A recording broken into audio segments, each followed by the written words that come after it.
من یتق اللہ یجعل لہ مخرج ویرزقہ من حیث لا یحتسب، جو تقوی اختیار کرتا ہے اللہ تعالیٰ اس کو وہاں سے رزق دیتا ہے، اس کو ہر تنگی سے راستہ دیتا ہے، اور وہاں سے رزق دیتا ہے جہاں سے اس کو وہم و گمان بھی نہیں ہوتا۔ حضرت مقداد رضی اللہ تعالیٰ عنہ پیشاب کرنے گئے تو سامنے ایک سوراخ تھا، جہاں وہ بیٹھے پیشاب کر رہے تھے سوراخ تھا، تو ایک چوہا اندر سے نکلا اور 1 دینار آپ کے سامنے پھینک کے اندر چلا گیا، پھر گیا، پھر ایک دوسرا دینار لے کے آیا، پھر 3، پھر 4، پھر 5، پھر 6، پھر 7، پھر 8، 19 دینار اس نے اپنے سوراخ سے نکال کے حضرت مقداد کے سامنے پھینک کے اندر چلا گیا۔ وہ بڑے بھی حیران پریشان، انہوں نے وہ اٹھائے، فارغ ہو کر آ کر اللہ کے نبی کو پیش کیے کہ یا رسول اللہ میرے ساتھ تو یہ قصہ ہوا ہے، آج چوہے نے مجھے مالدار بنا دیا۔ تو آپ نے فرمایا یہ رزق ہے جو اللہ نے تجھے عطا کیا ہے۔ پھر یہ آیت پڑھی، من یتق اللہ یجعل لہ مخرج ویرزقہ من حیث لا یحتسب۔ اب یہ راستہ صرف مسلمان کے پاس ہے کہ اگر وہ تقوی اختیار کرتا ہے تو اسے اللہ وہاں سے دے گا جس کا اس کو وہم و گمان بھی نہیں ہوگا۔ من یتق اللہ یجعل لہ من امرہ یسرا، جو تقوی اختیار کرے گا اللہ اس کے لیے آسانیاں پیدا کر دے گا۔ من یتق اللہ یکفر عنہ سیئاتہ ویعظم لہ اجرا، جو تقوی اختیار کرے گا اللہ اس کے گناہوں کو معاف کر دے گا، صاف کر دے گا۔ یکفر کا مطلب ہوتا ہے نشان مٹا دینا، عفا کا مطلب ہوتا ہے چھپا دینا، اور تکفیر کا مطلب ہوتا ہے نشان مٹا دینا۔ اللہ ان کے گناہوں کے نشان مٹا دے گا اور ان کا اجر بہت زیادہ کر دے گا۔ ان تصبروا وتتقوا لا یضرکم کیدہم شیئا ان اللہ بما یعملون محیط۔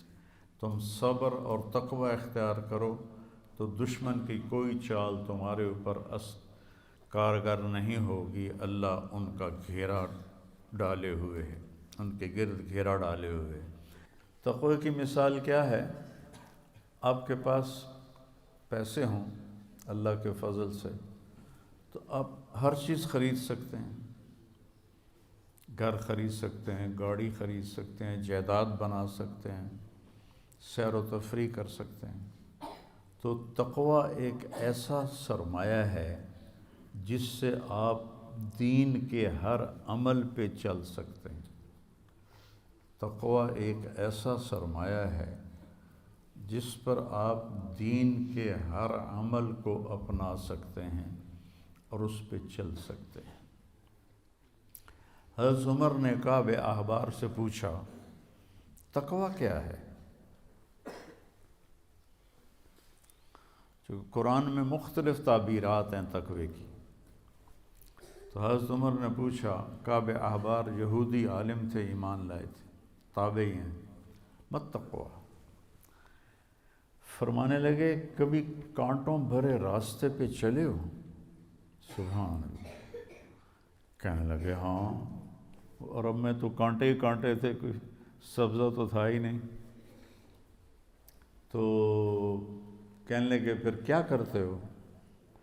کہا میں اپنا کرتا سمیٹ لیتا ہوں، دامن سمیٹ لیتا ہوں اور کانٹوں سے بچا کے میں آگے نکل جاتا ہوں۔ کہ بس یہ تقوی ہے کہ چاروں طرف گناہوں کے خاردار کانٹے ہیں، اس سے اپنے دامن کو بچا کر پار نکل جاؤ۔ اور دوسرا کہ لوگوں کے سخت رویے ہیں، کانٹوں کی طرح چبھتے ہیں، تو روزے کا صلہ بتایا گیا ہے تقوی، کہ اس سے انسان کو تقوی حاصل ہوتا ہے، اللہ کی خشیت، اللہ سے حیا کو تقوی کہتے ہیں۔